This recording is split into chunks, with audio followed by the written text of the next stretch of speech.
Well, good afternoon, everybody. I'm Michael Hudson. I'm the new director of the Middle East Institute here at the National University of Singapore, and I'm pleased to welcome you to one in our ongoing series of lectures, roundtables, and seminars on a wide range of issues concerning our area, which is the broader Middle East. The broader Middle East, by our conception, starts at the Atlantic Ocean and covers Arab North Africa, the Asian part of the Arab world, and it also covers Israel, Turkey, and Iran, and even in some cases beyond. We will probably be doing an event on Afghanistan related to their elections. In the future, we may be doing an event on the coming referendum and crisis in Sudan. So we have a rather broad conception of our part of the world, and our mission in particular, since we're here in Singapore, is, I think, first of all, to emphasize the connections between Singapore and Southeast Asia on the one hand, and the broader Middle East on the other hand, and also to try in a modest way to broaden and deepen people's understanding of or information about our complicated region. And that means, of course, politics and security issues, and we're going to hear a lecture in a moment on that general area, but it also means many other things: economics and business. It means society and culture. There are many different issues to be dealt with in the Middle East, and the proper understanding, we believe, of this very complicated but often caricatured and misunderstood area is to adopt a more holistic and multidisciplinary approach to studying it. So it's in that spirit that I'm very happy to introduce our speaker, Dr. Emanuele Ottolenghi. Dr. Ottolenghi is a senior fellow at the Foundation for the Defense of Democracies. And from 2006 to early 2010, he headed the Transatlantic Institute in Brussels, where he currently resides. He previously taught Israel Studies at the Oxford Center for Hebrew and Jewish Studies and at the Middle East Center of St. Antony's College at Oxford, which is one of the very premier intellectual centers of Middle East studies in the world. And he obtained his PhD in political theory at the Hebrew University of Jerusalem and did his undergraduate studies in political science at the University of Bologna. Dr. Ottolenghi writes a column in the British monthly Standpoint magazine, and he blogs on Contentions, which is the blog of Commentary magazine. And his columns have appeared in many publications. I won't list them all, but many European publications and also American. His areas of expertise are Israel, domestic politics, constitutional issues, political trends, and elections, the Arab-Israeli conflict, Iran, terrorism, and security issues, Italian foreign policy, EU Middle East foreign policy, and transatlantic relations. So with a command of Hebrew, French, Italian, and English, I hope it will be English that we'll be hearing here lecturing today, he is clearly extremely competent and plugged in all sorts of ways. So we will ask our distinguished speaker to speak for as long as he chooses, and then in the usual manner of academic gatherings, we will open the floor to your comments and questions, and Dr. Ottolenghi has agreed to try to deal with them, and we will ask you at that point to approach one of the microphones, since we are videotaping this meeting, to make your comment, ask your question, and of course, as always, in the interests of everybody, we ask everybody to keep their comments and questions as concise as possible. So without further ado, our speaker is going to talk about Iran's nuclear standoff and Western sanctions, what lies ahead. And having just recently arrived from Washington, I can tell you this is the topic du jour in foreign policy circles in the United States. We're looking at a very hot issue. So we look forward to our guests' comments. Ahlan wa sahlan.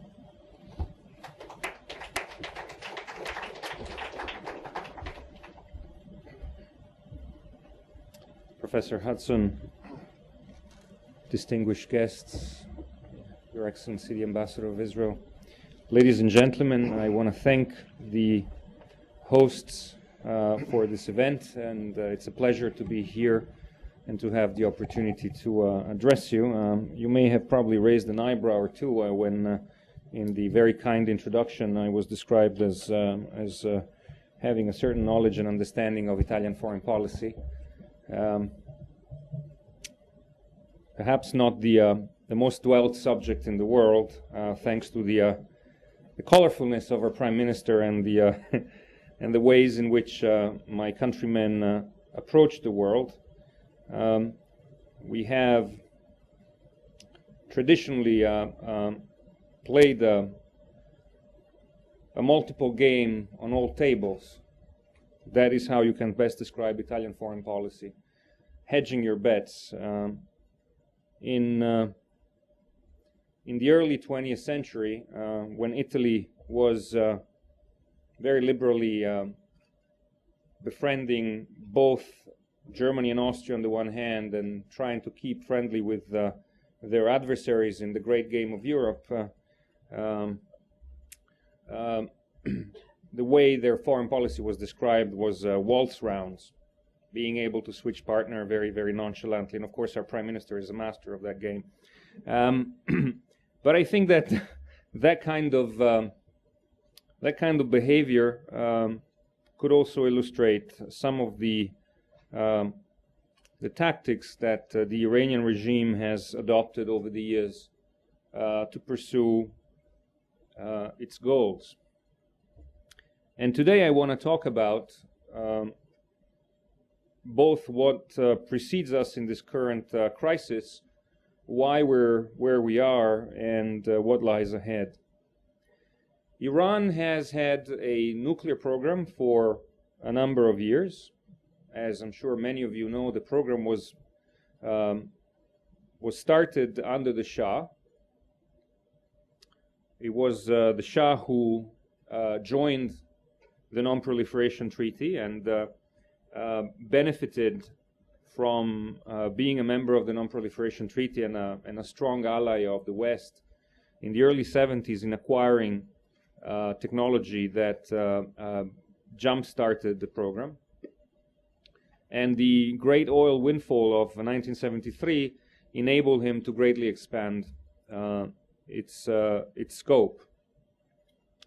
There were suspicions, of course, among Western intelligence services at the time that the Shah's ultimate goal was not just to build a great number of nuclear power plants to modernize the country and also show the world the technological prowess of this emerging nation, but that his goal was also to weaponize.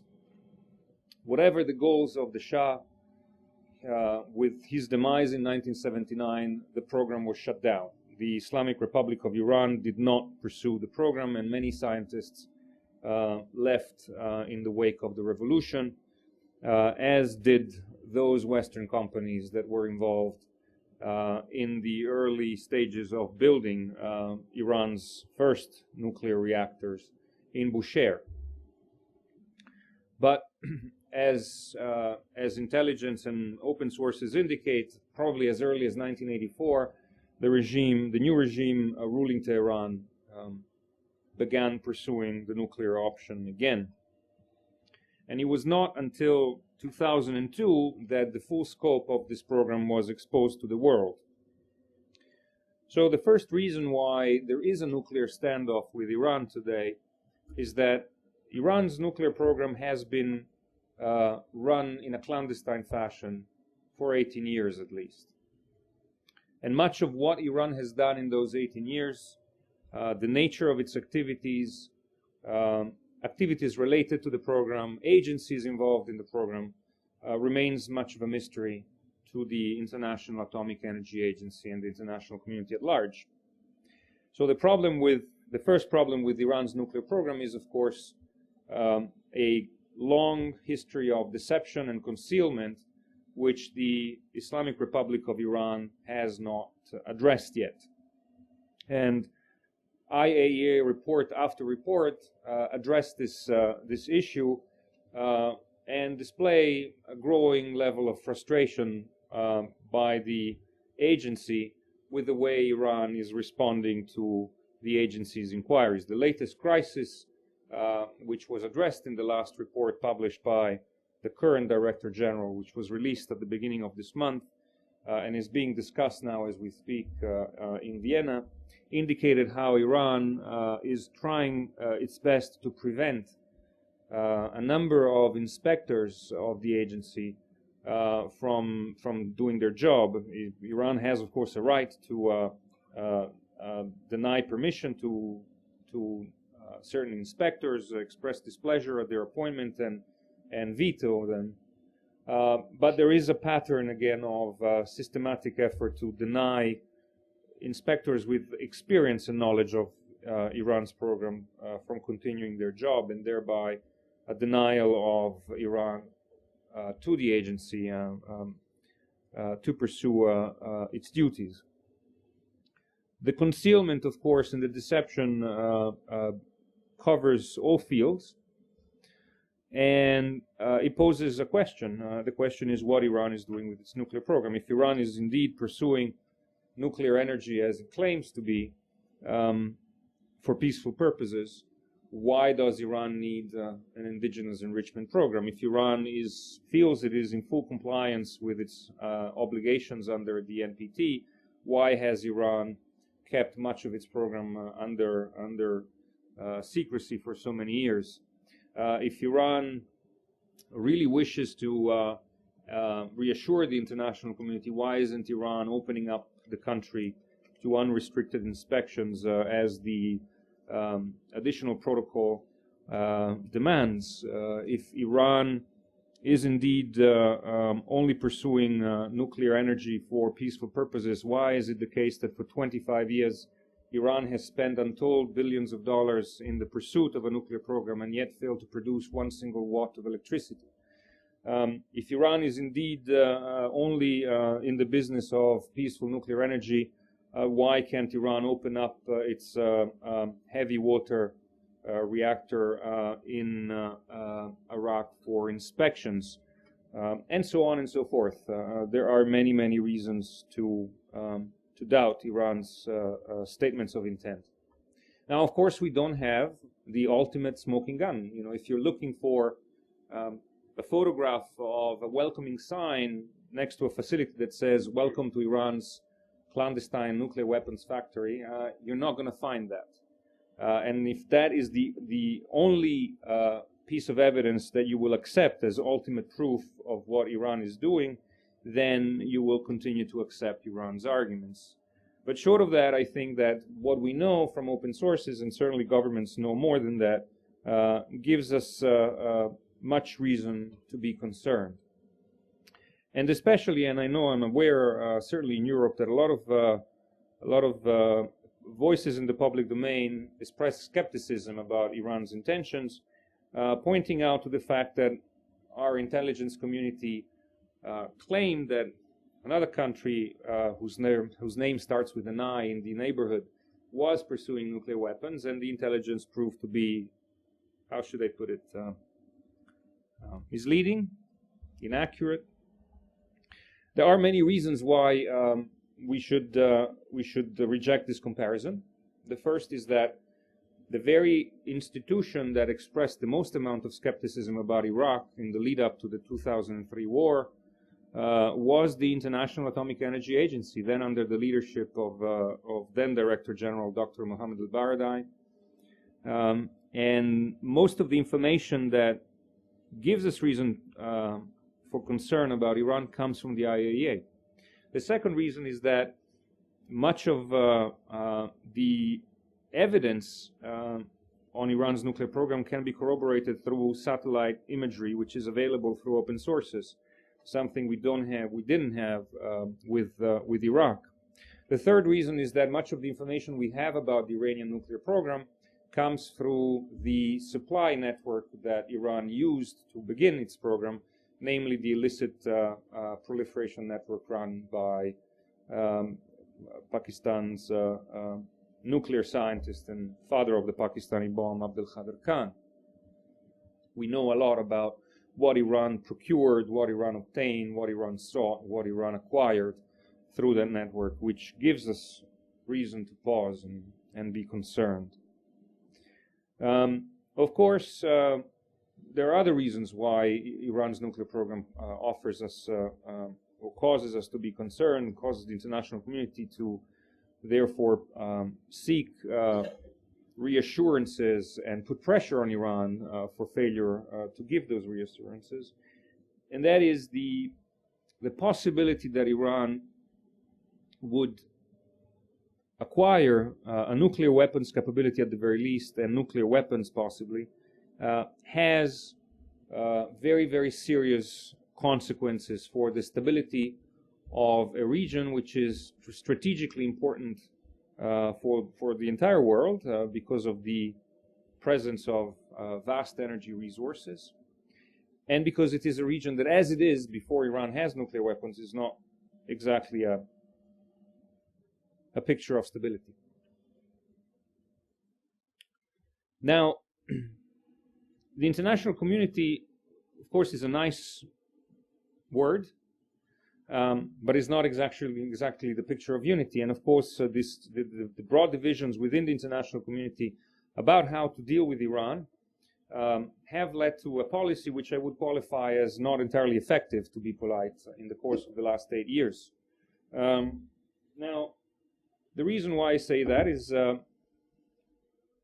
our policy has been, and I here speak mainly on behalf of, or not on behalf of, but I try to give you a sense of what the European view is. The policy of the international community has been to offer Iran incentives to comply with IAEA requests and demands, and eventually in due course, when the IAEA deferred Iran to the Security Council with Security Council demands. The incentives have been formulated in 2 rounds, 2006 and 2008. They have been put together in the form of an offer underwritten by the 5 permanent members of the Security Council plus Germany. Though the later version of that offer is now incorporated into the latest UN Security Resolution on Iran's nuclear program, 1929. So they have the full endorsement of the international community through the UN. The incentives have been significant on a number of levels. Security guarantees, offers of Western nuclear technology as opposed to the Russian nuclear technology that is currently being used for the Bushehr nuclear reactor, which after the Iran-Iraq war was taken over by Russian companies to be rebuilt. Offers of other economic incentives. In other words, a package that would recognize Iran's role in the region, would break the isolation of Iran, would open a new chapter in relations with the West, would provide technology, foreign investment, access to resources, and address some of Iran's claims about regional security issues in the long term. Parallel to the engagement or the, if you wish, the encouragements and the incentives, of course, there has been a policy of pressure. If the incentives don't work, the argument has been there has to be a parallel track of pressure in the form mainly of sanctions that will try to persuade the regime to change its cost and benefit analysis. Now, I don't think I have this sort of revealed anything new to you, but let me make a first controversial or original statement here, and that is that in the 8 years of diplomacy since the scope of the nuclear program was exposed to the world in the summer of 2002, the international community has been largely ineffective in its approach with Iran. And part of the reason I would put it to you is that the international community has drawn a number of red lines and issued a number of ultimatums to the regime. For example, the international community has told the regime that it should suspend enrichment. The regime has not suspended enrichment, and the price that the regime has paid up to this past summer has not been very severe. The international community has told the regime not to build new enrichment facilities or expand existing enrichment facility or install new centrifuges in existing facilities. The regime has done all of the above. The consequences that were visited upon Iran were not severe. The regime was told not to produce heavy water. The regime has produced heavy water. There were no consequences to that. The regime was told not to build uranium conversion plants. The regime built uranium conversion plants. There were no consequences to that. So if you look at the history of the coming and going of this standoff, overall, Iran has learned an important lesson in the first 8 years of this diplomatic dance. The international community will draw red lines.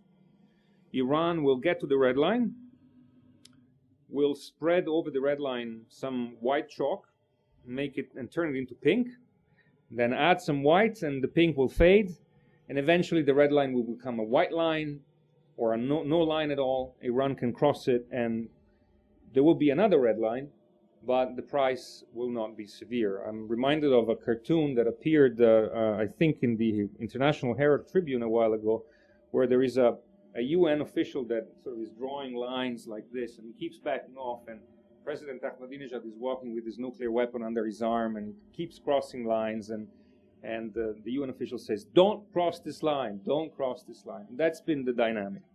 Same thing with ultimatums. The international community set ultimatums for Iran to meet. You must stop enriching uranium by this date. You must comply with this UN resolution by this date, or else.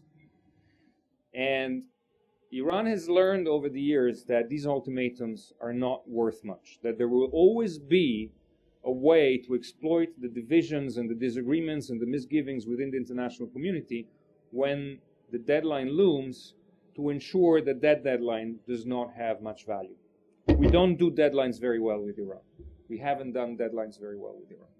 So the consequence is that as you get to 2010, and we're now towards the second part of 2010, the Iranian regime has, rightly, wrongly, that's a different question, come to the conclusion that we do not have strong resolve, that the credibility of our threats is very low.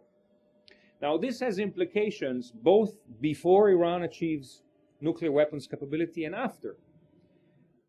And this has implications both for those who say a nuclear Iran is unacceptable and therefore even a military attack will be a better option than letting Iran have it, and those who say we can contain Iran because containment will be better than a military attack.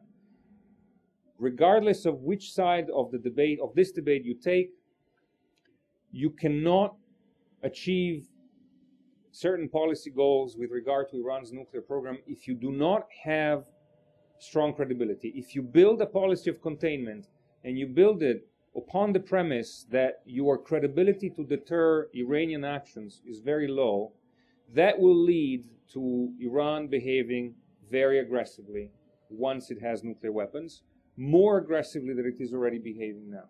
If you do not project an image of toughness vis-a-vis the Iranian regime, if your threats turn out to be empty, you will not be able to deter Iran before and after Iran has nuclear weapons.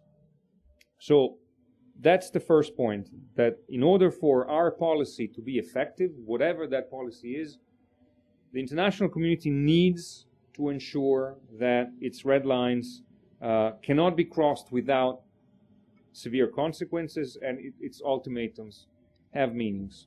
And therefore, policy cannot be open-ended, and diplomacy cannot be a goal for its own sake, but it must continue to be a means to achieve clear goals, and there must be consequences if Iran fails to comply. Now, the options on the table have traditionally been, I would say, three. Engage the regime, confront the regime, or seek to undermine the regime in the hope of changing it. Now, confronting the regime can be done, I think, in two ways, chiefly. One is through sanctions, economic pressure and isolation, diplomatic and otherwise. And the other one is, of course, the option, the military option. I want to focus mainly on sanctions, because especially after what happened this summer with the passing of Resolution 1929, with the passing of autonomous measures by the US Congress, the Canadian government, the European Union, and following that, the Australian government, the South Korean and the Japanese government, and others, like-minded nations, it seems to me that the equation has slightly changed, that now the price that Iran is being asked to pay for its non-compliance has gone significantly up. And for the first time, there is a sense among policymakers who have backed these options that indeed the pressure is there, that the regime is feeling the pain, and there is a reasonable chance to assume that these measures will lead to Iran's to a change within the regime of their cost and benefit analysis. Now, one question that, of course, this assumption begs is Iran behaving rationally? Is this a regime that can be pragmatic enough to give up its present course of action and become more reasonable or become more amenable to a compromise that is acceptable to the international community? Of course, there are arguments here and there, but I just want to make a point based on a historical precedent. The precedent is, of course, the Iran-Iraq War. A lot of people who would make the argument that the Iranian regime is pragmatic will say, when the regime is confronted with a choice between its survival and the pursuit of its revolutionary ideological goals, the regime will always choose survival. Look at what they did with the Iran-Iraq War. They chose survival. They realized that the ideological goal of ultimate victory over Saddam Hussein was going perhaps to cost them the regime itself, the survival of the revolution, and that is what led the late Ayatollah Khomeini to pronounce those famous words about drinking the poisonous chalice and accept the armistice. That is the evidence for pragmatism. But in my view, that is also the evidence of lack of pragmatism, because had the regime been truly pragmatic, he would have recognized in 1982 already that the pursuit of war with Iraq, beyond the limited military achievements that Iran could claim for itself in 1982, was futile. And it was the ideological stubbornness of the regime that led to 6 additional years of war and the loss of much treasure and, of course, life. When the regime had its back against the wall, of course, that calculus kicked in and led to a much more pragmatic decision. But because of the highly ideological dimension of this regime, it took a long time and demanded a very heavy price on the country before its decision makers could actually come to terms with the limitations of power in the world of nations they live in.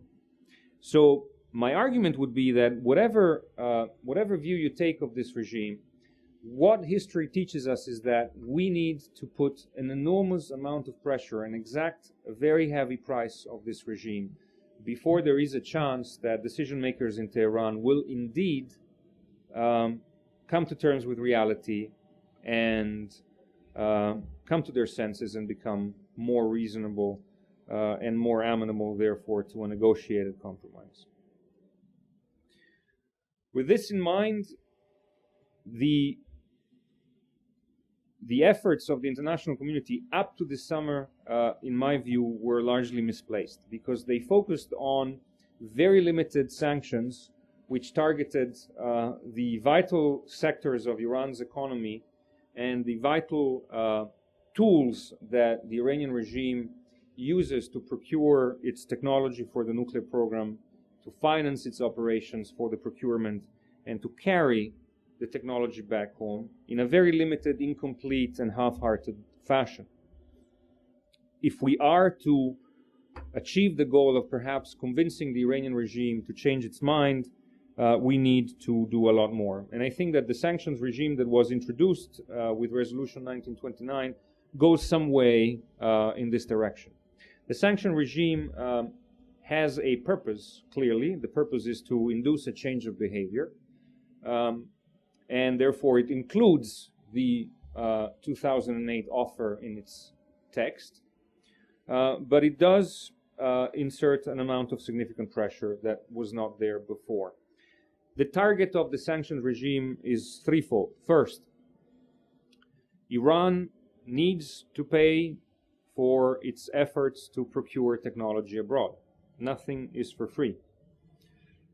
And therefore, this new round of sanctions targets Iran's financial sector in a very comprehensive fashion. It is not limited only to shutting down the operations of one bank and calling for vigilance against a couple of other banks. The sanctions regime that was introduced in June and reinforced by autonomous measures by various countries basically targets each and every single bank inside Iran, and what's even more important, goes after their overseas subsidiaries and joint ventures. Now, of course, you can buy technology by paying cash, but that is a much more complicated task than being able to rely upon friendly banks, banks that you control, government banks, or private banks that occasionally lend their services to activities which are not entirely transparent or entirely legal from the point of view of the international financial sector. So by shutting off that first vital channel, the international community has caused a significant amount of trouble for the regime. The second point of pressure, of course, is that it's not enough to have the financial means and the channels for financing operations. Iran has built a very extensive network of procurement companies overseas. Companies that are sometimes a direct projection of the Revolutionary Guards or of the government. Sometimes these are companies that engage in perfectly legitimate business but are willing to allow the government and the regime to use their offices in foreign jurisdictions to procure technology. The sanctions regime that was introduced in June and strengthened by autonomous measures later on is a regime that goes after the procurement effort in a very aggressive fashion. So it will be much harder now for Iran to operate these companies, to open new companies, although the regime has acted in a very skillful fashion over the years in building its networks. I just want to give you a couple of examples in this sense, just to illustrate how this operation is run. In the early 90s, two prominent publications, first the German Der Spiegel and then the New York Times, published extensive feature pieces on a network that Iran had built in Hamburg, Germany, to smuggle nuclear technology from Europe to Iran. And the article pointed out to a number of activities that Iran had in the northern port city in Germany, including a small private airport that the two former ministers in Iran's government, one of them who had acted as an emissary in the early days of the regime for the Iran-Contra deal, had purchased.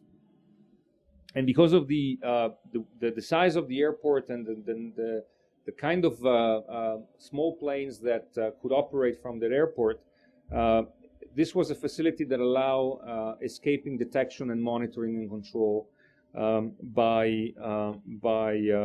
German officials.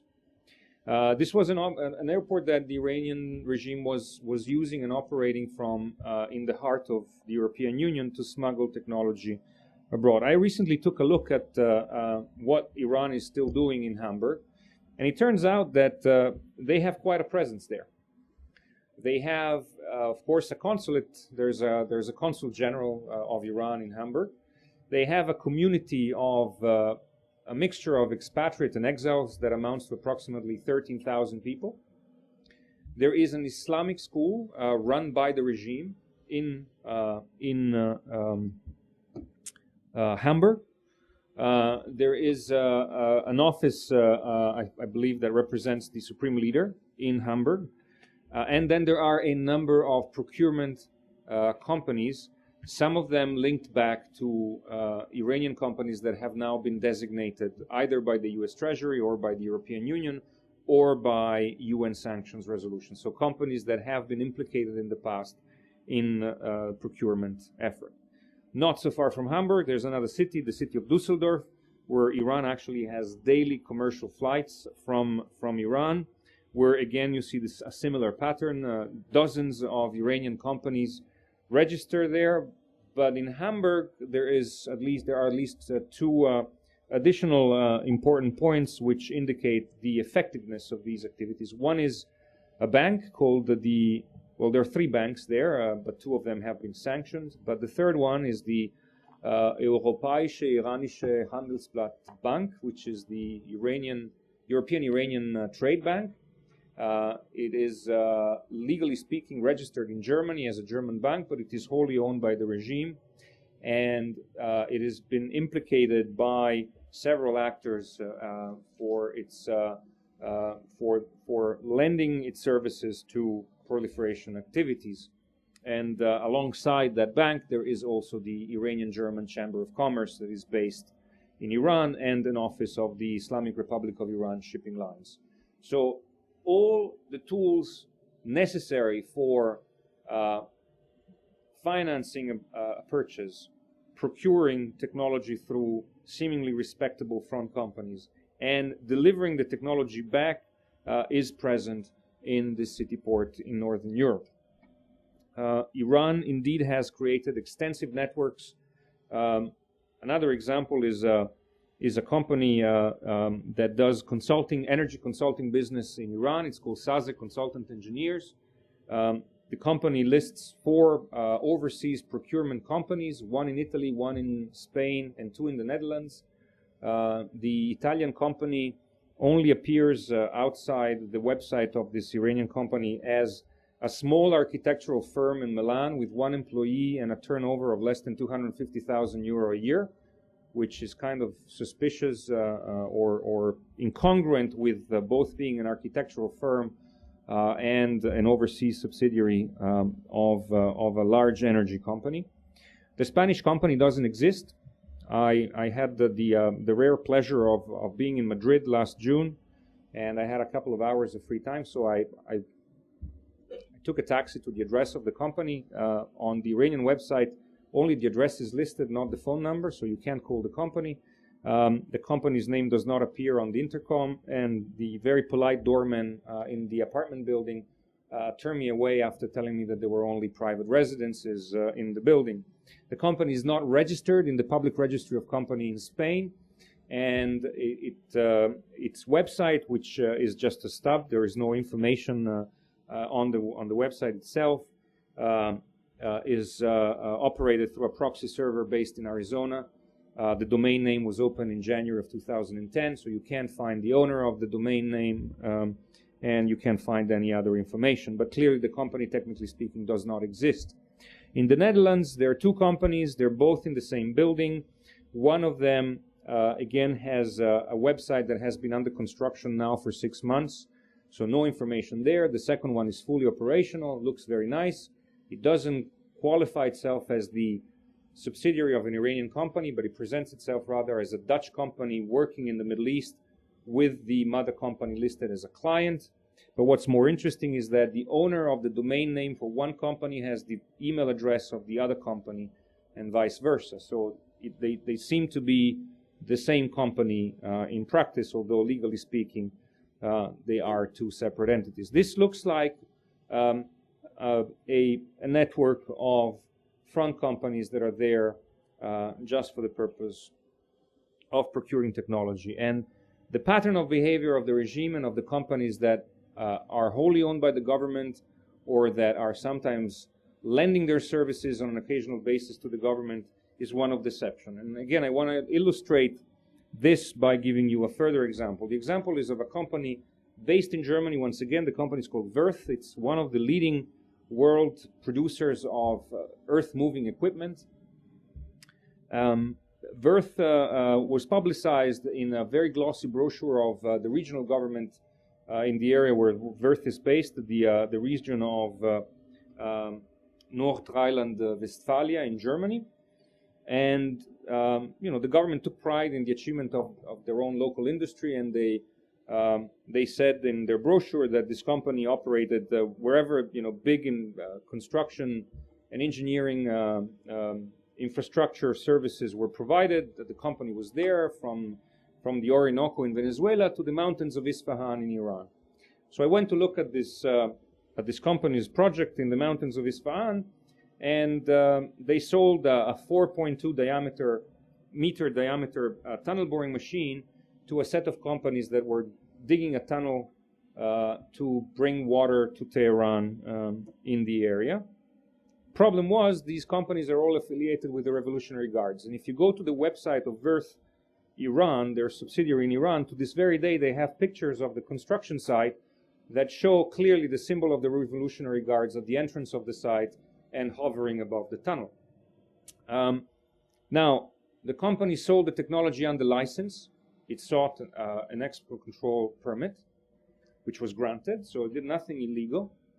And the purpose of the project was perfectly legitimate. Build a water conveyance tunnel. There's nothing wrong with that. Problem is, by supplying technology, by training personnel to use the machinery, German companies in this case, and other European or Western companies in other cases, have supplied critical technology to the Revolutionary Guards, which can be used for ulterior motives. And we know, and as we have learned last September, with the exposure of the Fordo side near Qom, Iran has been building a lot of its clandestine nuclear facilities deep underground, and it would need this kind of technology to pursue these efforts. So an extensive network of front companies, oftentimes dealing with their partners, business partners, through deception, presenting themselves as legitimate partners, but actually representing illegitimate or illicit interests. And finally, the third point of intervention of the sanctions regime is, you don't need only financing and procurement, but you also need to transport back the technology. And finally, there has been an agreement which was long fought over within the European Union and at the UN to target the shipping lines of Iran and the air cargo. So if you can't finance a deal, if you can't use front companies to pursue deals, and if you can't transport the technology back home to assemble it and use it, or the raw materials, then your efforts become significantly more complicated. But the challenge ahead is that, of course, Iran has learned to play this game over the years. They have been under one kind of sanction regime or another in the last 30 years, and they try to stay ahead of the game. One example is, once again, the shipping lines.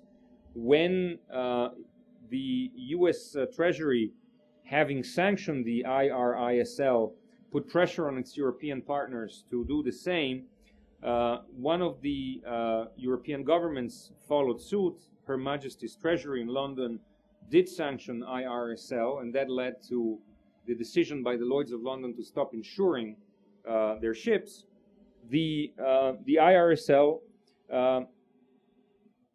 established a new company that took over, for all intents and purposes, the operation of the IRISL ships.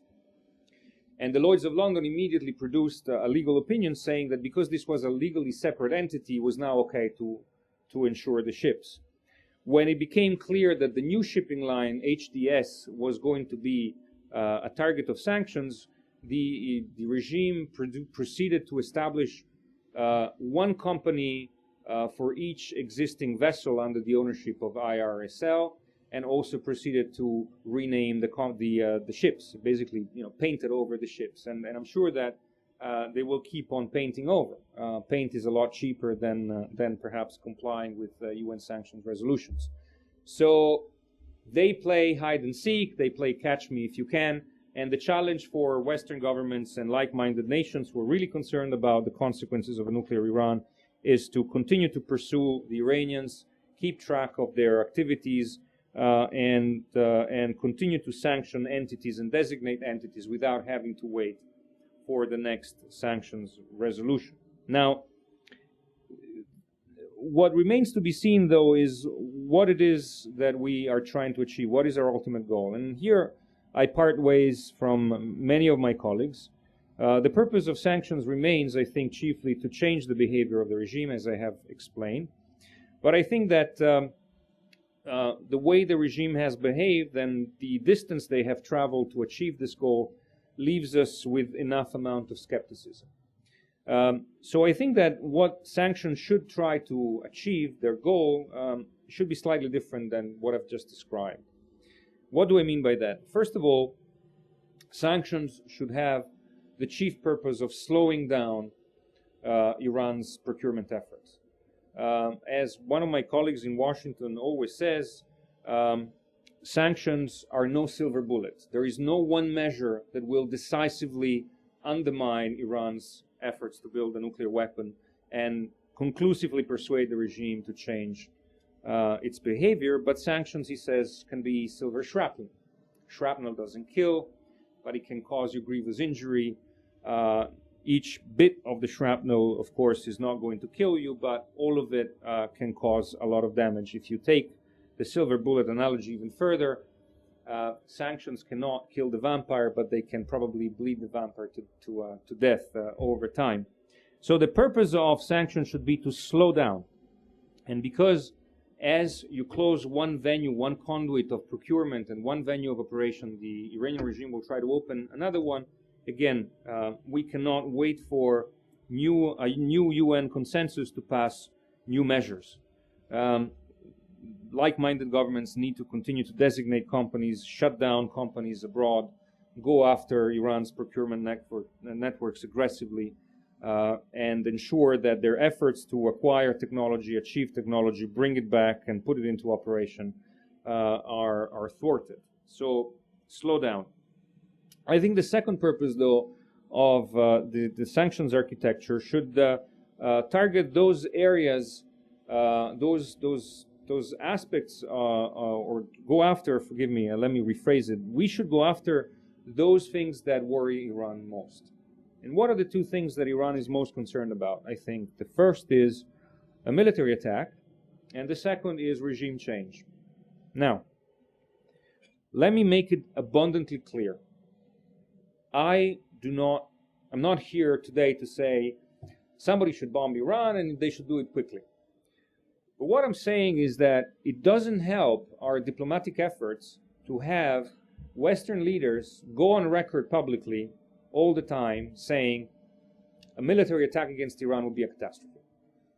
Because if you know, as we know, that one thing that the Iranian regime fears considerably more than most things is a military attack, you should not tell your adversaries the one thing you fear the most we're not going to do.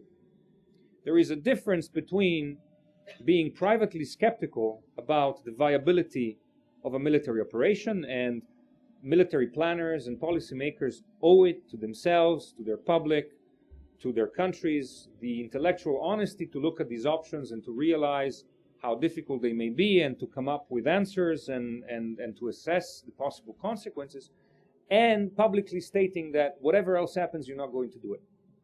I think it would be very helpful if Western politicians, Western military personnel, senior personnel in particular, would stop publicly making such statements. And there have been quite a number. The Chief of Staff of the French Army made a speech at the Atlantic Council in Washington in September 2009 where he basically said this.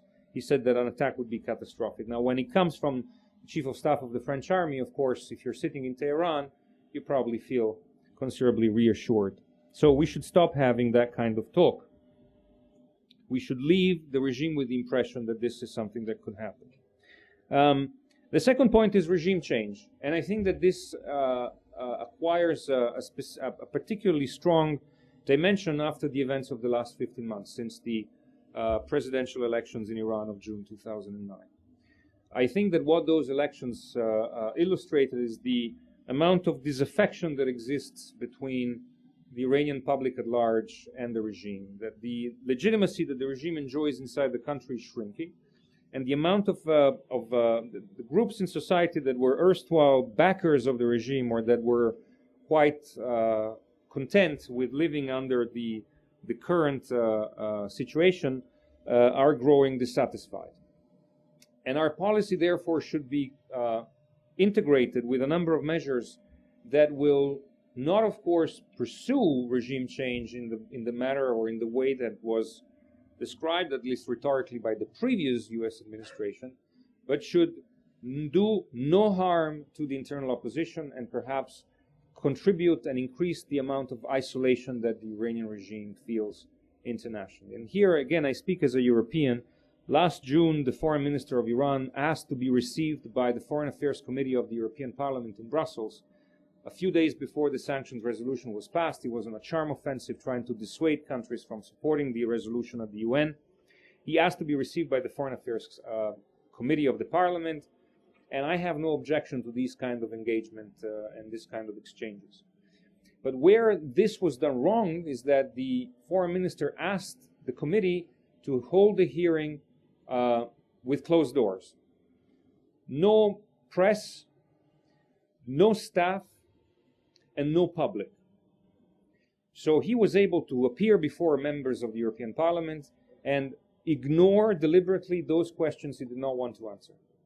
He then was given a room inside the European Parliament with an Iranian and the European flag behind him to give an hour press conference. So the public component of that visit he controlled, and therefore he controlled the message.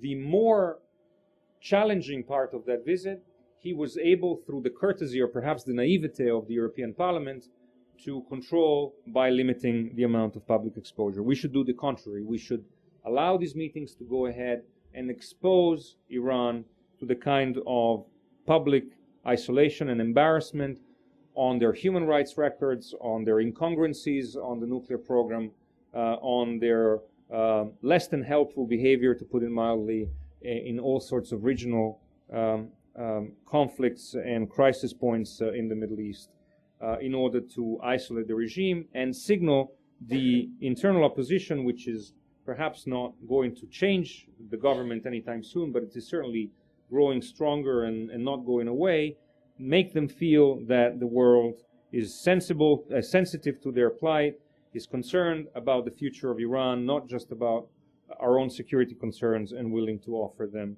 support. So in short, there are many, many things that still need to be done. Iran's economy is very fragile, it's very vulnerable. I don't need to explain to many of the people in the audience how fragile their energy sector is, how aging and rusting some of its facilities, how dependent it is on foreign investment, foreign technology, if it is to continue to support financially Iran's economy and Iran's regime. So there are many pressure points that still need to be worked on in order to bring Iran to a different kind of council. Ultimately, we may achieve the goal of persuading this regime to change behavior.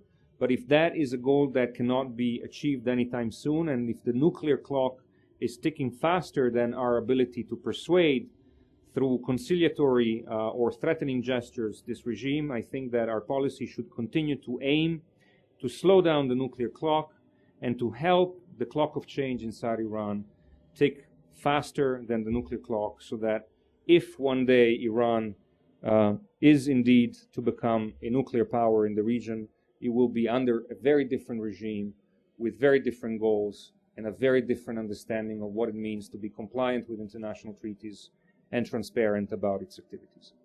I'm going to stop here. I'll take questions. Okay, thank you very much. Thank you.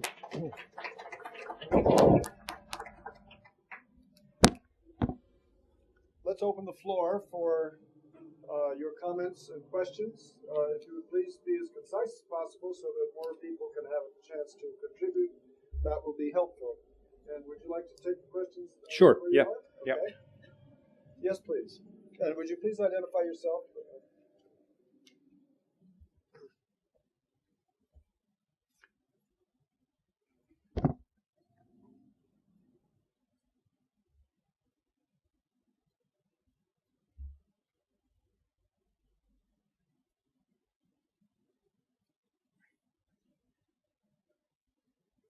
I got a question. I got two questions. First is the raw material, the source. Which countries actually in the past used to supply the source of this raw material? Supply Iran with uranium, nuclear. Yeah, all these. Okay. I think it's not mentioned whether how you identify the source, and because once you identify the source, it's much easier to monitor where the transaction goes, where the delivery of this raw material goes when goes into the network. Yeah. Okay, so it could be easier to enforce a sanction. But it's not mentioned in your presentation about the source of this uranium or raw material to build nuclear power. Okay. So the second thing is regarding the registry of all these companies who engage the technologies to help Iran engage in the building of this nuclear power. Okay.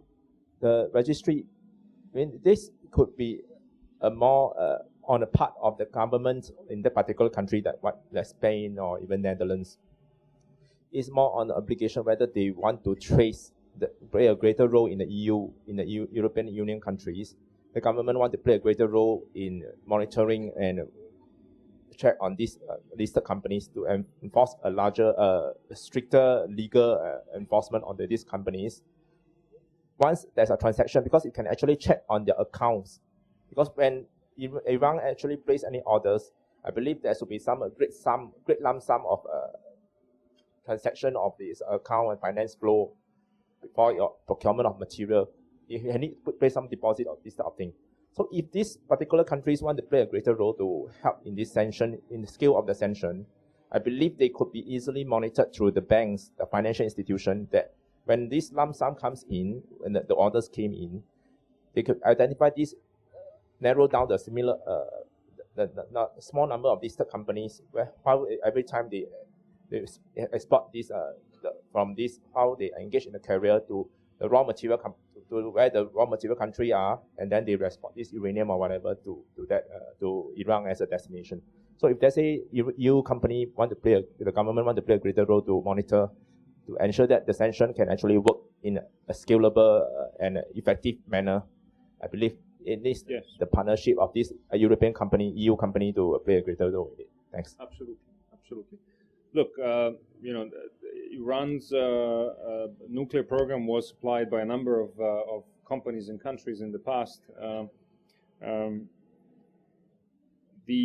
think the current challenge, as you rightly illustrate, is to find is to try and stop these supplies from the start. My argument would be that illicit procurement networks operate like water trying to make its way through your roof. The more insulated your roof is, the less water will go through. But water has a way to find its way downward.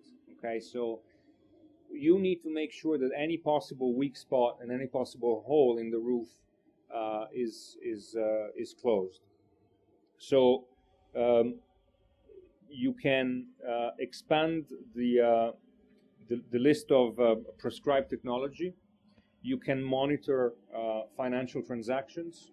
I would argue that you also need to improve the expertise and the numbers of people involved in implementing existing legislation when it comes to export controls. In my work, I have looked into how many people are involved in this line of business in European agencies. The European Union does not have a centralized export control agency.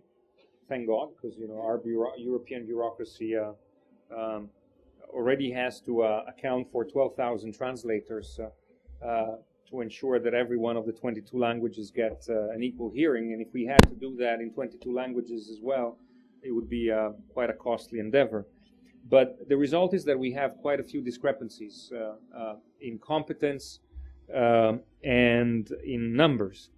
So, for example, Germany has an export control agency called BAFA that has 250 employees between administrative and technical personnel.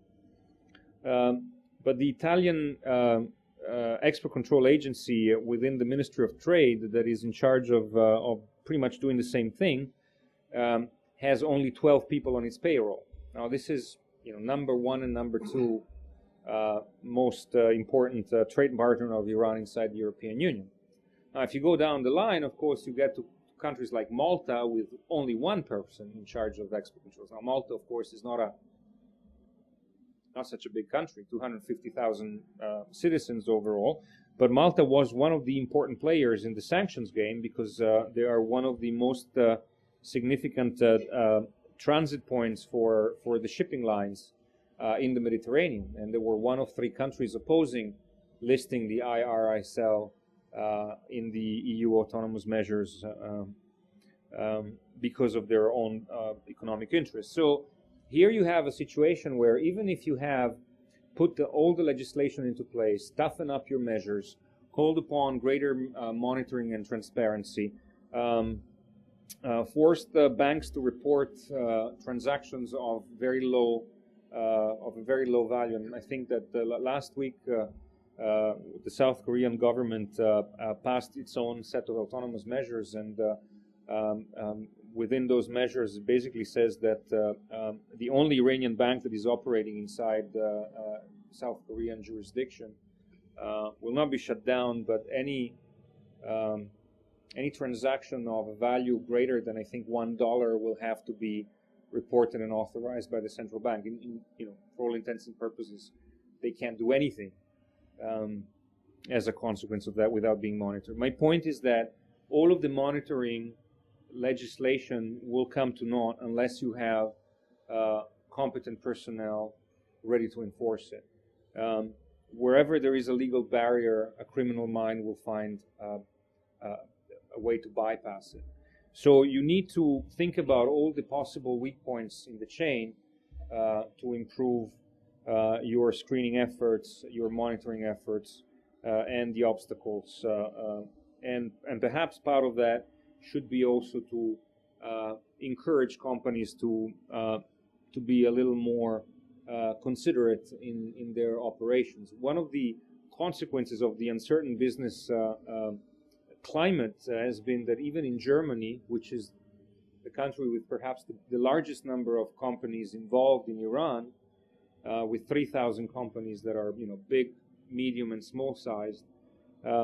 One of the consequences of the uncertain business climate is that most German companies today will seek an opinion from BAFA about their contracts, even if they're not legally mandated to get a license all the time.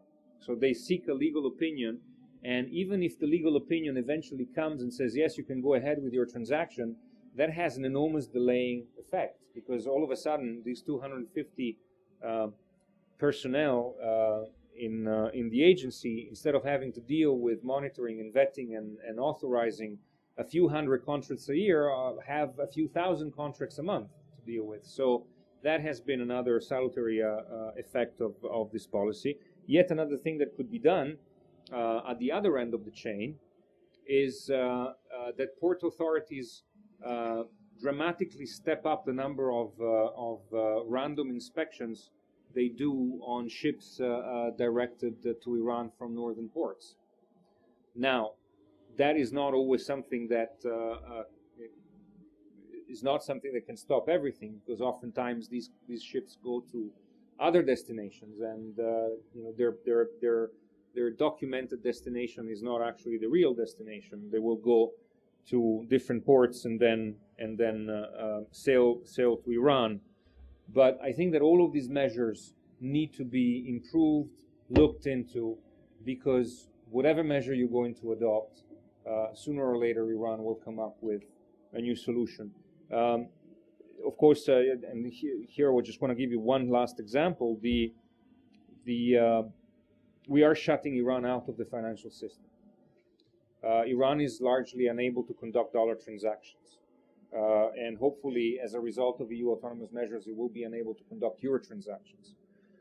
Iran is looking into agreements with various countries that are not necessarily fully on board with the sanctions business to be able to trade in national currencies. They have one such agreement with Turkey already, which was signed over a year ago.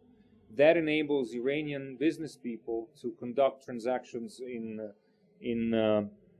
Turkish lira, and vice versa, of course. Now, I don't know what Turkish businessmen can gain from being able to trade, you know, in riyals, but I can understand why Iranian companies would benefit from such an agreement. It allows Iranian companies or Turkish companies that are front companies for Iranian interests to bypass sanctions. So I don't know if I've answered your question fully, but I hope I did contribute to your interest. Thank you. Yes, please.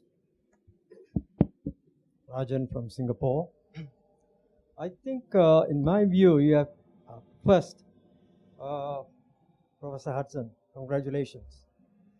And thank you very much, Dr. Ottolenghi, for your analysis. I think we have to look at it a bit more wider perspective. The Iranians have always pointed out that the Western countries have not been fair. They have been selective in application of sanctions. As much as everybody else has national interest, they too have. And I have just read an article which is distributed here by Rex Vengeta, and it refers to, and by the way, the title is Israel-Iran War Not Inevitable, and it refers to a balance of terror. It refers to what? Balance of terror. Yes. Which, to my simple mind, if both Israel and Iran has the nuclear power to destroy each other, then they will be absolutely mad for either one to push the trigger. Also, if you look at the Cold War era, what prevented the nuclear holocaust was the mutually assured destruction. So, is there a hope? I mean, the way to get out of it, the Iranians have their point because they are being selectively targeted. And as you yourself has pointed out very well, the list of things you have done, nothing more remains secret. Even before they can press the button, the US and Israel with intelligence superiority, they can easily immobilize them. Thank you. I want to thank you for bringing this up, because I already spoke more than I was allotted, and I couldn't address the issue, but I'm glad you raised it.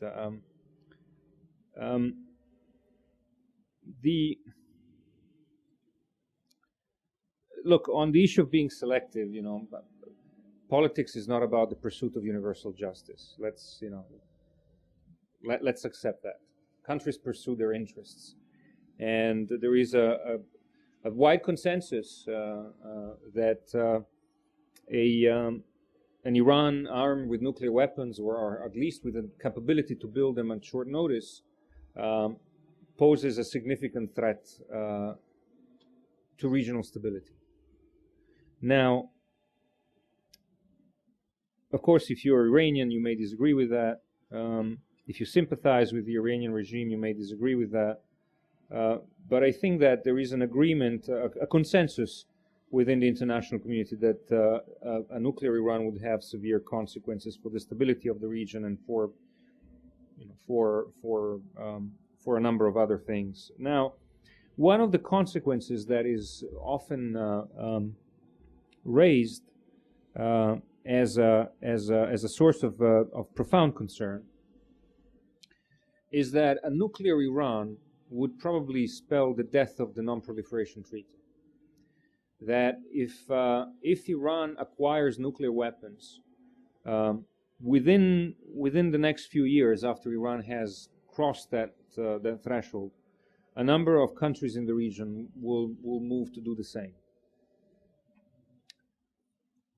There are rumors that Saudi Arabia has an agreement with Pakistan to actually be supplied of operational weapons. They wouldn't even need to pursue their own nuclear program and go through all the motions, although apparently they're doing so. Some of the countries in the Gulf would do the same. And the other big regional powers would probably do the same. Turkey and Egypt come to mind. Now, if I was a small country in the Gulf, every morning when I open the window and it's a clear day, I see Iran, and I know the balance of power between my country and Iran, it would be a natural choice to have nuclear weapons. It's a bit like Pakistan going the way of nuclear weapons to balance India. India is 10 times larger, defeated Pakistan repeatedly on the conventional terrain, superior militarily. The only way to reach strategic parity is to have nuclear weapons. A country like Bahrain, like Kuwait, like United Arab Emirates would probably make the same kind of use the same kind of logic. The only way to reach strategic parity is to have nuclear weapons. Large countries like Egypt and Turkey would make a different consideration. They would say, you know, if I want to maintain my leadership in the region and maintain the prestige and the influence that I aspire to have as a hegemon, as a regional leader, I need to balance Iran with nuclear weapons. So before you know it, you could actually have a Middle East, not with just Iran and Israel, but with a dozen nuclear powers. You see, you know, and you see it everywhere in the region, of course, with different excuses. We need power to desalinate water. We want to sell all of our energy resources abroad to develop our economy, so we need alternative resources. But everyone in the region who's looking into the option of a nuclear program is doing so with Iran in the back of their mind. So before you know it, Egypt, Turkey, Gulf states, Morocco will have nuclear weapons. Now, if Morocco has nuclear weapons, the Algerians will have to have nuclear weapons. Goes without saying. If Turkey has nuclear weapons, Greece will have to have nuclear weapons. Germany might have to have nuclear weapons. So one question that you must ask yourself as somebody who puts forward the very legitimate argument of the possibility of a mutually assured destruction developing in the region, one question you have to ask yourself is, how does MAD work, not in a binary context of two superpowers or two middle powers like Pakistan and India confronting each other, but in a multipolar context? The second question you have to ask yourself is, does the Cold War analogy work here? And it is an interesting question, and you know, historical analogies only go so far, but let me offer you my perspective on this. The first point is that the fragile balance of power between the Soviet Union and the United States emerged only after 15 years of violent crisis globally, where the resolve of the West to contain and confront the Soviet Union was tested.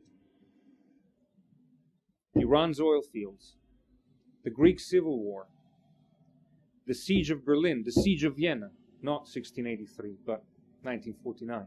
Less remembered, but still happened. So the Korean War and the Cuban Missile Crisis. So we had 15 years of brutally violent crisis, each of which could have potentially escalated all the way to a nuclear conflict. The Cuban Missile Crisis almost got us into a nuclear exchange, despite the fact that the two leaders in charge were not interested, didn't want to go all the way to a nuclear exchange. So actually our experience of MED teaches us that before you can reach a balance and before new nuclear states can behave maturely, you will have to go through a number of motions, each of which has potentially devastating consequences. The second lesson we learn is that there is a cost to the mutually assured destruction and the balance that it can create. That cost is that you have to recognize at least some of the claims that your adversary lays out. In the case of the Soviet Union, we have to recognize spheres of influence. Now, we Europeans are very fond of saying, the Cold War, we missed the Cold War. You know, there's a certain nostalgia today about the Cold War in Europe because, you know, it was actually an era of peace. You know, we actually managed to have peace. And, you know, sure, I grew up in Italy. It was very peaceful. You know, we had a little bit of terrorism, a little bit of social unrest, but overall it was peaceful. But if you were Polish, I'm not so sure that you buy into that argument. If you were Cambodian or Somali and Ethiopian or many other areas of the world, I don't think that you remember the Cold War as an era of fragile peace or of peace achieved at the price of a fragile balance of power between two nuclear adversaries. The price of that nuclear balance is that beneath the level of nuclear exchange, you know, it's fair game, it's open season. The powers will confront themselves through proxies or in low-intensity wars across the world. And because of the mutually assured destruction, the blackmail of a nuclear exchange freezes those conflicts and leaves us unable to deal with them. If you like the way Hamas and Hezbollah behave in the Middle East today, you are going to love it when Iran has nuclear weapons. Because we will be less able than we are today, and not that today we're very successful, to deal with those challenges. So there is that additional price. Now there is one third price that we learned from the Soviet Union and the US confrontation. And that is that when MAD eventually started somehow to work, it rested upon a number of elements which are not existent in the Middle East today. Namely, the fact that the two adversaries developed a number of instruments of communication. They had diplomatic relations. They knew each other intimately well.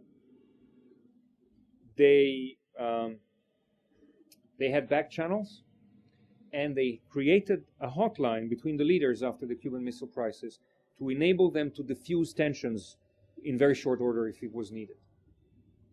There is none of that in the Middle East today. There isn't a direct line between, you know, the Prime Minister in Jerusalem and the Supreme Leader in Tehran. Or for that matter, between the Supreme Leader and the King of Saudi Arabia. Or between the Supreme Leader and Washington, the White House. So the potential for misreading, miscalculating, and misunderstanding the intentions and the behavior of your adversary is magnified. And therefore, even if you assume, and I do assume that, Iran is a rational actor, is not going to act in an apocalyptic fashion the day it has nuclear weapons and trigger the end of times by launching a nuclear war on its own initiative. I don't believe that that's what they want to do. I believe that they want nuclear weapons to project power, to expand their influence. They have very rational goals. Stalin and Mao, by the way, were also rational actors, although their rationality cost us a little bit. But I think they have rational goals, but the potential for crisis to escalate are enormous. One last point. I mentioned at the beginning that our credibility to deter is very low as a result of our inability to enforce red lines and ultimatums over the course of the years.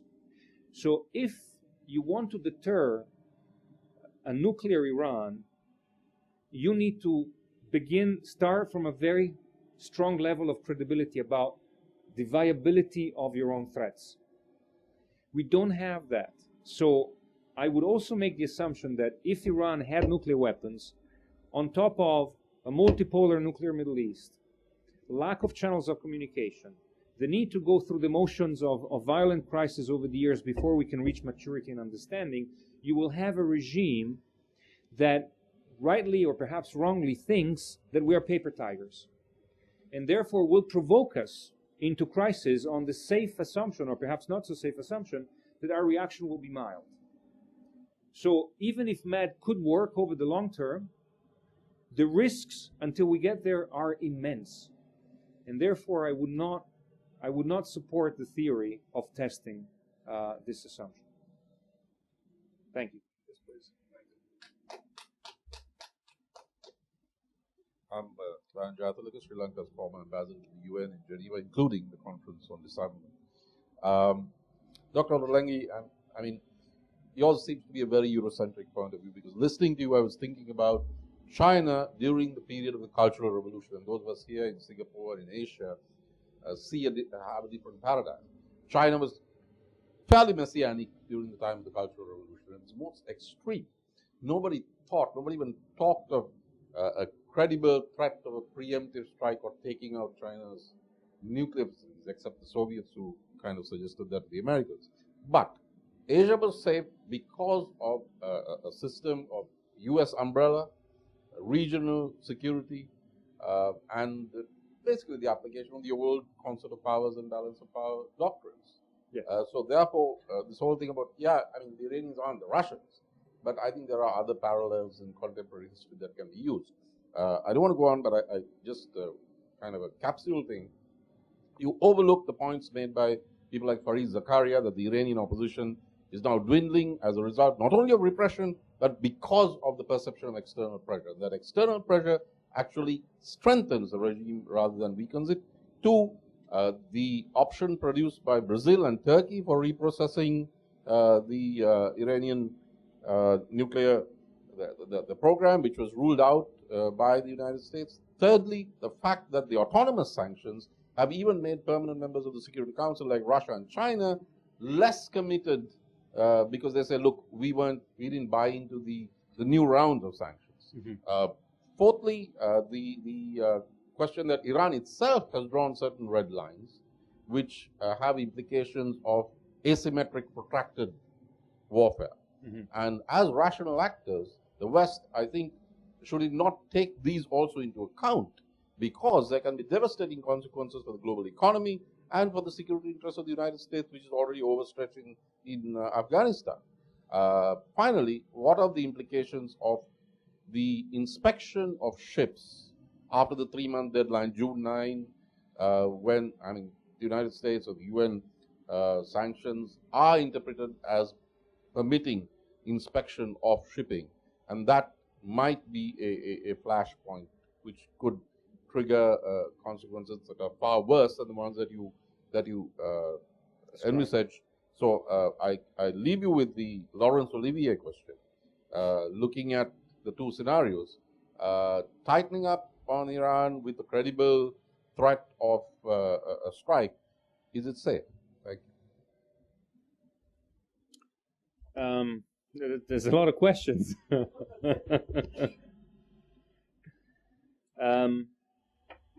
Let me. You raised, understandably, you expressed skepticism about the current situation and where I advocate going next. I am not so sure that the Turkish-Brazilian deal was such a serious proposal, to tell you the truth. The uranium transfer deal that was put forward in September, October by what is called now the Vienna Group, Russia, US, and France, essentially, and the IAEA, had some merit. That deal said, Iran has stockpiled almost 2,000 kilograms of low-enriched uranium. That is enough to produce 2 nuclear bombs if Iran decides to enrich it further. Iran needs uranium for its research reactor in Tehran that produces medical isotopes. It is running out of the supply, which it acquired from Argentina in, what was it, early 90s or before. So let's strike a deal. Iran takes 1,200 kilograms. It gives them to Russia. Russia enriches them to 20. It goes to France. France puts them into fuel rods. They go back to Iran. Iran has a fresh supply of 20% uranium for the reactor. Iran gives up a significant amount of its stockpile, so it's a confidence-building measure.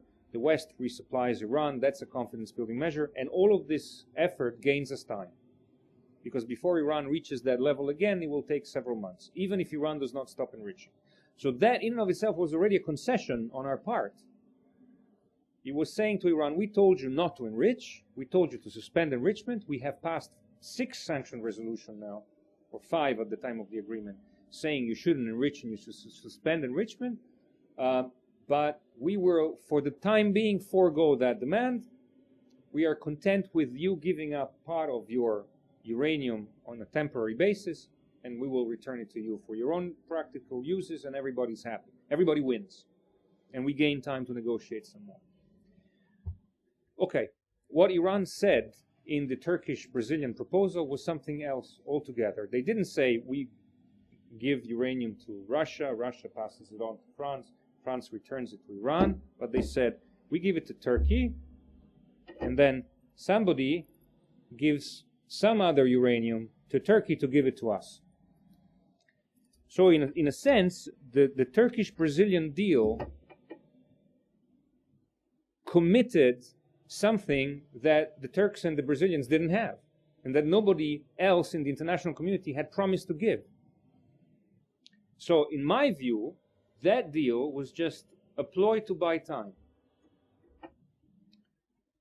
And it came in when? 3 weeks before the UN passed the sanction resolution, 5 months after the deadline for Iran to accept or reject the transfer deal, and 8 months after Iran's ambassador at the IAEA had said yes, only to be contradicted by the regime a month later. So, and I think that, this once again confronts us with the difficulty of finding a deal with Iran, because you will have, the ambassador saying yes on Monday, the foreign minister saying no on Tuesday, the advisor to the supreme leader saying yes but on Wednesday, the president will say no, however, on Thursday, and on Friday, at the Friday prayers, the supreme leader will say something else.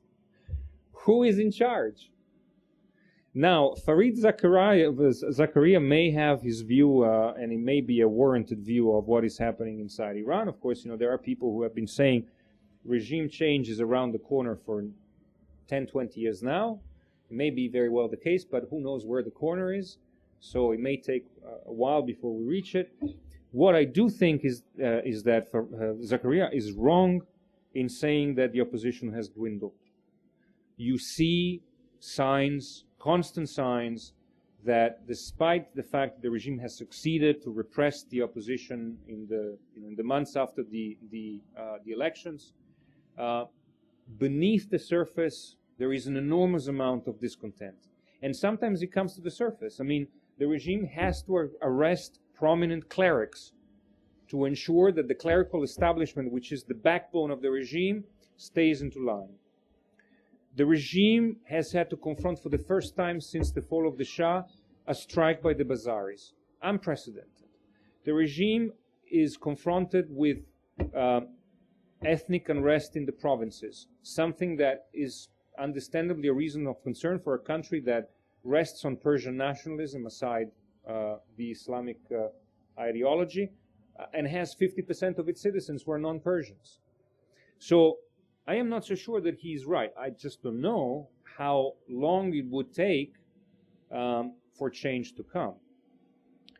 You're right that because of the strongly nationalistic feelings inside Iran, external pressure may backfire. There are analogies that go in the opposite direction, though now I don't know how much other analogies are relevant.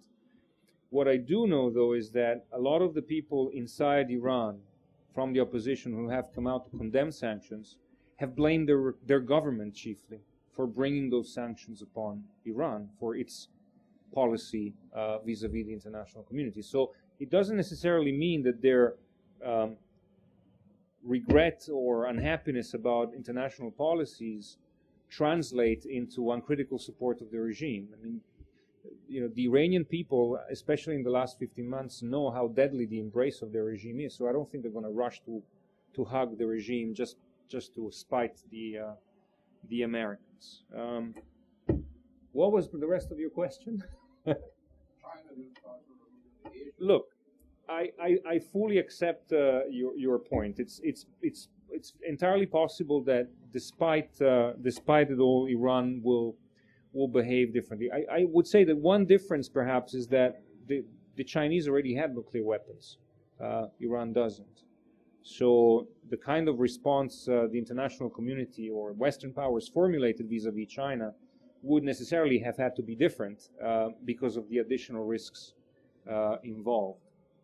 I think that a nuclear Iran would use nuclear weapons as a power booster. And that could lead to a significant number of instability and crisis. And so I think that we have to balance the risks that you have legitimately listed with the possibility that we may be confronted with much greater risks. Now, I want to make it abundantly clear. I'm not here to advocate a military attack. The contrary. My ideal scenario would be that Iran's regime falls and is replaced by a more benign system that will behave more responsibly. And I would assume that one of the first things that they would do would be to comply with international sanctions resolution on their nuclear program in order to get their economy back on track and foreign investment and companies and better relations with the West. It may not be a democracy, it may not be a liberal democracy, it may not be a country that aligns itself with the United States, but it would probably be a country that behaves better now. I think that in order to achieve that goal, it is not wisest to tell the regime that whatever else happens, we will not attack them. That's all I'm saying. Please tell your governments to stop going on record saying, we will not attack Iran. By the way, there are many other ways to lead a military confrontation with Iran than a conventional airstrike. As you mentioned, the Iranians are masters at conducting their conflicts in an asymmetrical fashion. Well, we could do the same.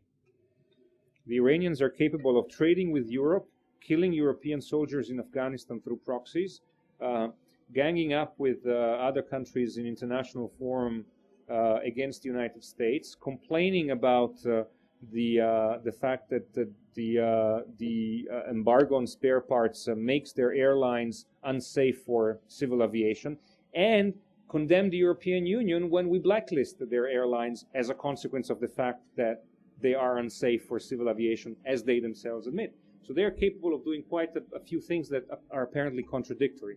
We should do the same. We should talk to them. We should make clear that our offers are on the table and are available for even further negotiation. We should talk over the head of the leaders to ordinary Iranians and make clear that the issues that they're confronted with, that we are pursuing, are with the regime and not with ordinary Iranians. There hasn't been any translation, for example, into Farsi of the 2008 proposal. Ordinary Iranians are always mentioned as great supporters of the nuclear program. But do they know the costs involved and the consequences that they may have to pay? Perhaps we should be a little more forthcoming on these issues. And if we were, I'm not so sure that Fareed Zakaria would be right. Thank you.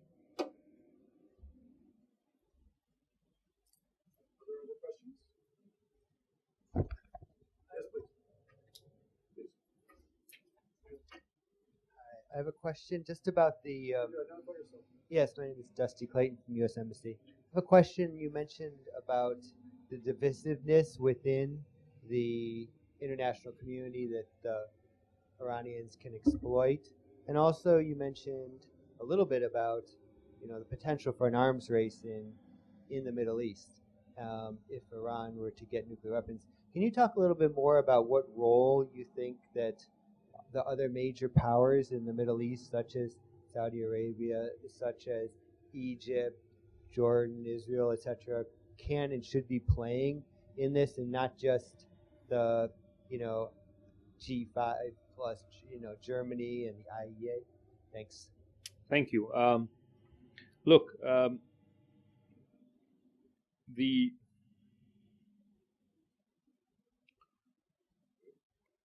one role that some of the countries in the Middle East should play and could play is in ensuring that their countries and their jurisdictions are not used by Iran as a way to bypass sanctions. And I have a couple of countries in mind, in particular. One of them is very friendly to the West, but is not a very powerful country, and it may not, for internal domestic reasons, find it expedient to seek an open confrontation with Iran. That's the United Arab Emirates, of course. And the other country has become less aligned with Western policies and may see it more expedient to seek a rapprochement with Iran for its own reasons, including economic interest, and that is Turkey. So that of course raises a challenge. I don't think that the Turkish government has been particularly helpful, and I mentioned the Turkish-Brazilian offer from last May. I also mentioned the deal on national currencies, which I think is unhelpful. Iran is expanding its presence in Turkey through a network of companies. I think that the government should do more to that extent, because ultimately it will mean that Iran is taking advantage of Turkey's economy to pursue goals that are contrary to what the international community wants. I haven't mentioned something else that the Turks have done with Iran, and that is allowing Iran to use at least one of its Black Sea commercial ports for transshipment. One of the main concerns about the United Arab Emirates has been transshipment through Dubai. Even if we manage to close that hole, and I'm not so sure that that is possible, I'm concerned that other holes will open up, and Turkey probably would be one. Now, Israel is a slightly different story, and I'm glad that the Israeli ambassador left so that I can say this. One thing that the Israelis might wish to do, and I understand their predicament, is they should stop talking about Iran. They just should stop talking about Iran. They should not constantly have prime ministers and foreign ministers and presidents and tourism ministers go on record saying Iran is an existential threat. I don't think it serves their deterrence purposes very well.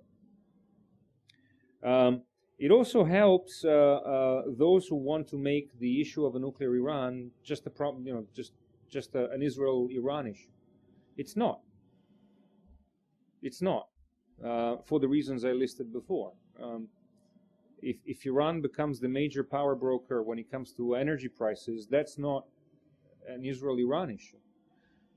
If Iran's nuclearization leads to the death of the Non-Proliferation Treaty, that's not an Israel-Iran issue. If Iran starts exporting nuclear technology to friendly countries and contributes to proliferate across the world, that's just not an Israel-Iran issue. So I think that it would be helpful for some of the more talkative public figures in the Israeli establishment to start speaking. Perhaps start with not giving interviews to Jeffrey Goldberg.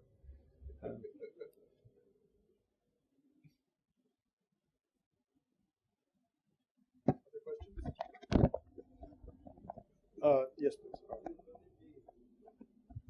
whole thing is about having nuclear weapons. This may be simple. Can the world get rid of nuclear weapons? Thank you. Look, I mean, I'm not President Obama, so I can't fully address that question or solve the problem. He hopefully can. But I can tell you something that I hear from NATO officials in Brussels all the time. They keep saying, you cannot unlearn to ride a bicycle. And and the problem with nuclear weapons, as with so much other types of advanced technologies, that you cannot unlearn nuclear science. So I'm not so sure that we can ever reach the commendable and lofty goal of the NPT to rid the world of nuclear weapons. But certainly the worst possible way to go about getting the world rid of nuclear weapons would be to allow Iran to have nuclear weapons. I don't think that that would be conducive to that goal. If you believe that the Middle East should be a nuclear-free zone, surely the worst way to ensure that you achieve that goal is to allow Iran to have nuclear weapons. Because before you know it, as I mentioned before, you will not have one presumed nuclear power, but you will have one declared, one presumed, and several others on the way. And that will propagate even further. So before we reach the point where we can unlearn to ride a bicycle, we should make sure that certain people do not learn how to ride it. Okay, yes, please.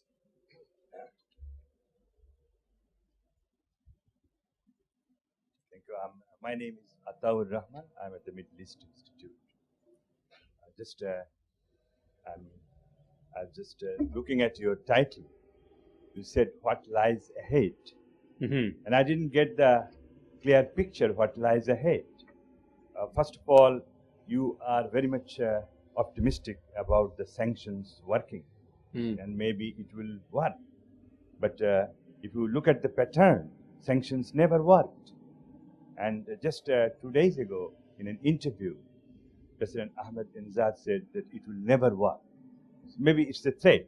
But if you look at India-Pakistan story, which was not far back, you see, U.S. sanctions and UN sanctions did never work.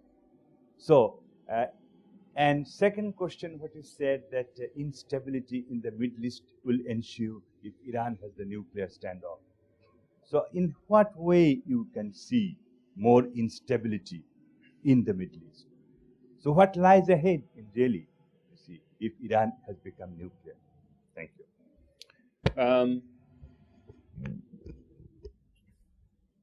How should I do this quickly? I would disagree with you that sanctions have never worked. They worked really well in Serbia.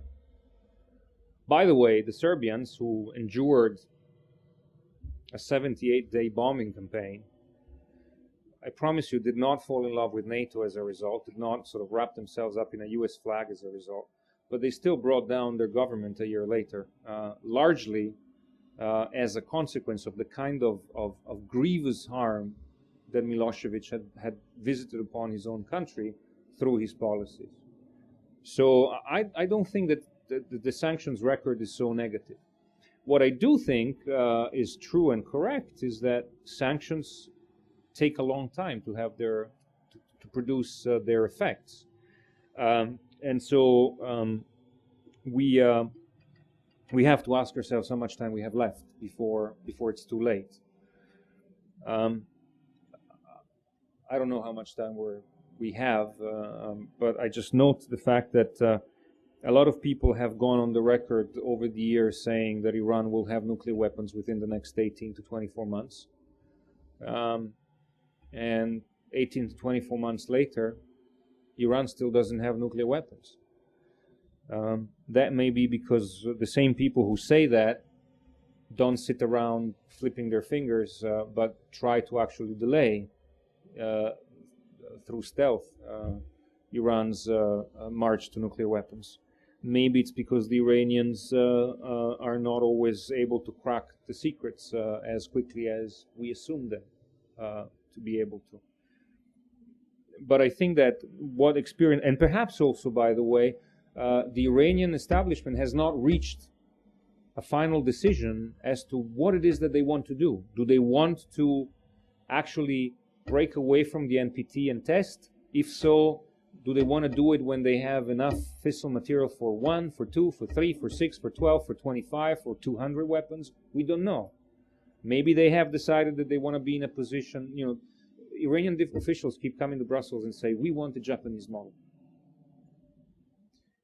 Now, I don't think that they mean to say that they want to be like Japan, because, you know, Japan is democracy, it's got a pacifist constitution, suffered nuclear holocaust, and it's fully transparent.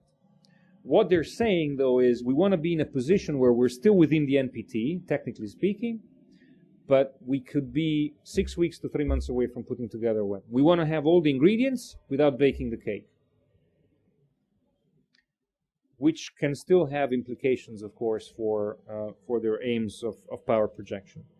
So, for all these reasons, we still have quite a bit of time. I don't know if we, you know, somebody asked me the question the other day, and I said, we're sometime, you know, how close to midnight are we? And the answer is we're after sunset. But I don't know if it's a sunset near the North Pole or near the equator, if it's sunset in the summer or sunset in the winter. So we still have quite some time, and therefore, before we contemplate other options and the ultimate dilemma of bombing Iran or living with a nuclear Iran, we have to try everything else that is available and see if it works. So that you know, if nothing else, that is the case I would make for sanctions.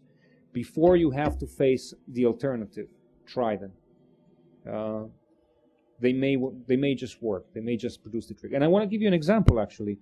One of the most vulnerable sectors of Iran's economy is the energy sector. Now, Iran's most challenging and potentially most enriching endeavor in the energy sector is to export its gas. Iran will not be able to export its gas to far remote corners of the world unless it masters the technology of liquid natural gas. Iran had 4 projects of LNG. The first one collapsed after Total and Repsol pulled out. The second collapsed after Shell pulled out. The third will probably collapse now that Linde pulled out. And the fourth one, which was reliant entirely upon Iranian companies, will never take off because the assumption was that it would learn from the previous 3 projects in terms of technology in order to do its own bit. So Iran will not be able to export its gas in full. It will have to rely on its pipeline grid, which means that it may not be able to deliver gas to Europe. It will certainly will not be able to deliver gas to China. It may not be able to deliver it to India and Pakistan unless that pipeline project ever takes off. So, you know, you can already see the damage done to their economy. Now, whether that either brings down the regime or convinces them to act differently is a different question. I agree with you. But I think that sanctions can bite significantly. What will be the consequences and how terrifying is the scenario? Well, it depends from which point of view you take. I mean, so, as I said, if you like the way Hamas and Hezbollah behave, you're not going to be displeased by the way the Middle East will look like once Iran has nuclear weapons. I just want to give you an example. Bahrain, small principality, large Shia population, majority, ruled by a Sunni monarchy,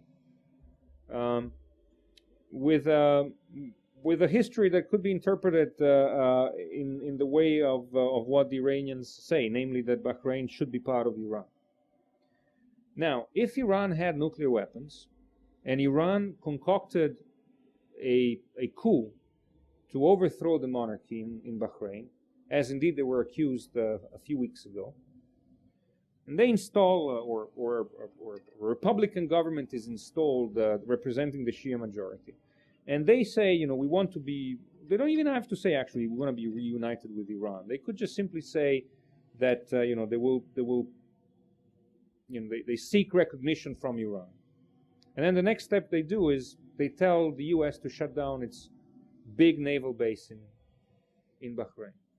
Now, would you risk an escalation that could go all the way to nuclear to save a monarch that ruled without the consent of his people in a tiny principality far away from home. The goal will be to reduce and to hopefully entirely dislodge American influence in the Gulf and in the broader region. It will be to undermine those regimes which, ever since the late Ayatollah Khomeini took power over Iran, were seen as an expression of Islamic injustice and of degeneration in the region, and had therefore to be replaced. It will be the umbrella under which Iran forces countries like Israel and like the United States and their allies to completely change their strategic calculus. It could be the umbrella under which Iran could bully and intimidate countries in the Caspian Basin and the Gulf to change and fix oil and energy prices to their advantage. So we perhaps could live with all of these consequences, with a diminished American presence and influence in the Gulf, with undermining friendly Western regimes in the Gulf, with allowing Iran to influence the foreign policy and the domestic policy of Gulf principalities, with Iran laying a stake and a claim over the holy sites in Saudi Arabia. By the way, if you read the book by Robert Baer, I think it's called The Iranian Paradox, he makes the argument that we could go for that. We could let the Iranians co-manage Mecca and Medina with the Saudis. Why not? But I think that the consequences will be momentous, and some of them will be destabilizing.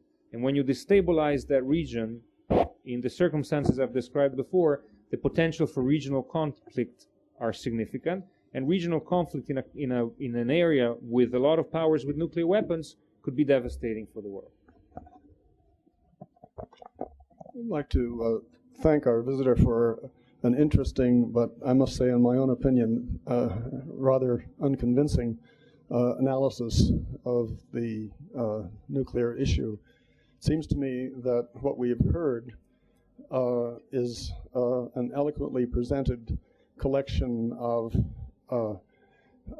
domino theory scenarios that are not, I think, very credible. But there is one thing that is credible, and that is that I think, and people in Washington think, that there is going to be an Israeli-American attack. Our speaker has said he hopes that that doesn't happen, and that the program of heightened sanctions, shrapnel,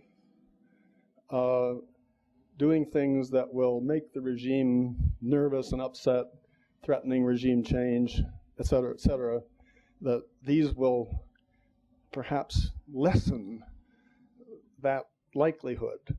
But it seems to me, I was not convinced at least, that the measures that are proposed will have that consequence. In fact, it may be quite the opposite. The regime there may think, well, with the point was made here earlier, I think. I agree with that point, that the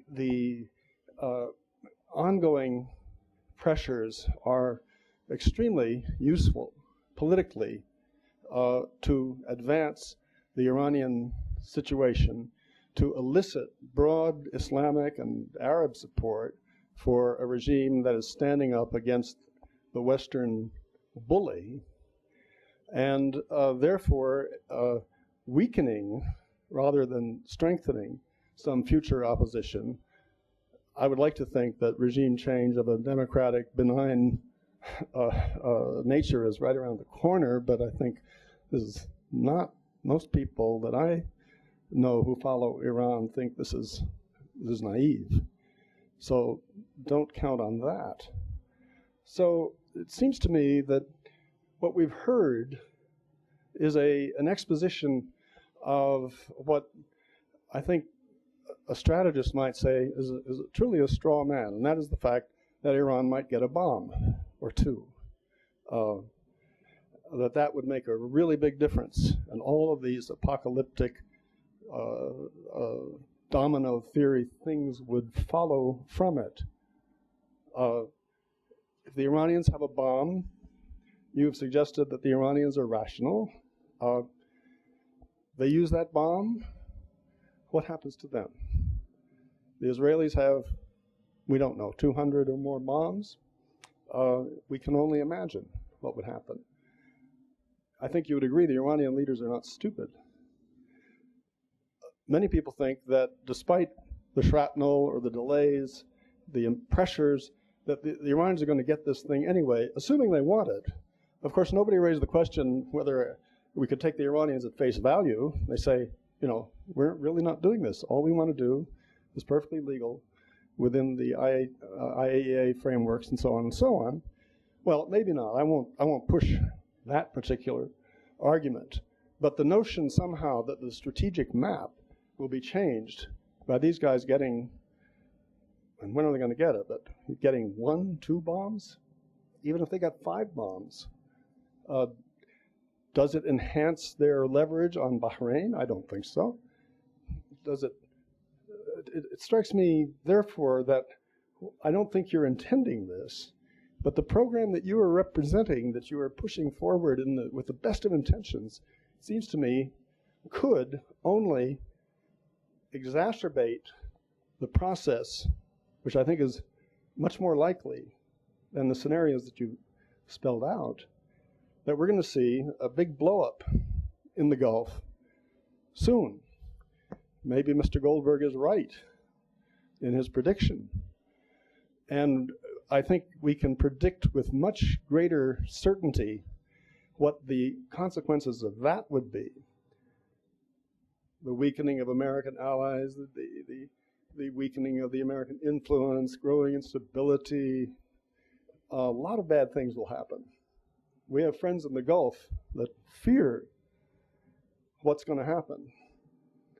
So all I'm suggesting is, I think, I at least was not convinced. I understand the argument, but I must say, I was not really entirely convinced.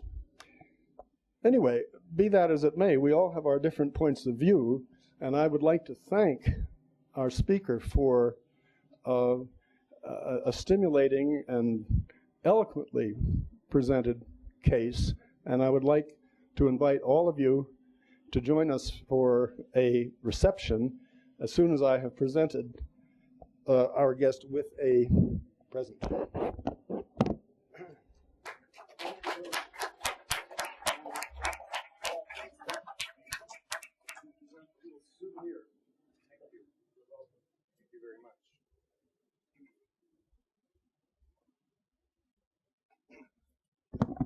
And now, if you'd like to respond, please do. Otherwise, we'll all have tea. But I don't want to give you. I don't want to deny you the opportunity if you have a comment.